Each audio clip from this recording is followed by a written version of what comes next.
Binibining Gandang Hari inanunsyo na may malubhang sakit. Nag-aalala ngayon ang maraming taga-suporta ni Bibi Gandang Hari. Matapos nitong ibahagi na dumaraan siya sa isang seryosong pagsubok sa kalusugan.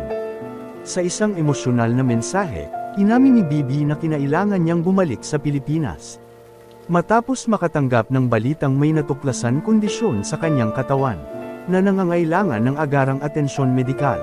Isa si Bibi Gandang Hari sa mga personalidad sa showbiz na hinahangaan hindi lamang dahil sa kanyang talento, kundi dahil na rin sa kanyang katatagan sa buhay.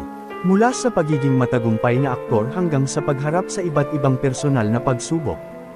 Ipinakita ni Bibi ang kanyang tapang at determinasyon maging totoo sa sarili. Sa kabila ng mga kontrobersya at hamong kanyang pinagdaanan, nanatili siyang positibo at patuloy na nagbibigay inspirasyon sa maraming tao. Kilala rin si Bibi bilang isang taong may malasakit sa kanyang pamilya at mga taong nakapaligid sa kanya. Sa tuwing may pagkakataon, hindi siya nag-aatubiling magbahagi ng mensahe ng pag-asa, pananampalataya, at pagmamahal sa kanyang mga taga-suporta. Kaya naman marami ang nagmamahal at patuloy na sumusuporta sa kanya, maging sa Pilipinas o sa ibang bansa. Ano nga bang malubhang sakit ni Bibi Gandang Hari? Matapos ma-diagnose ng isang seryosong cardiovascular condition sa Estados Unidos, umuwi sa Pilipinas si Bibi Gandang Hari upang humingi ng second medical opinion bago sumailalim sa inirekomendang procedure. Ayon kay Bibi, unang nakita ng mga doktor ang isang bara sa kanyang puso, na naging sanhi ng matinding pag-aalala at emosyonal na pagsubok. I was very emotional in the States. I was supposed to have angiogram there.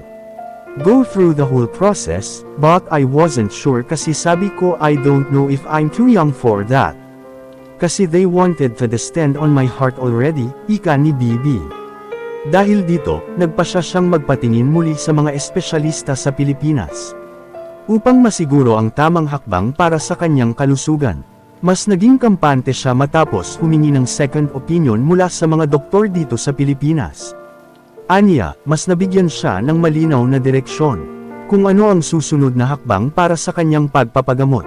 Ibinunyag rin ni Bibi na isinagawa na noong nakaraang linggo ang kinakailangan procedure kaugnay ng kanyang kondisyon.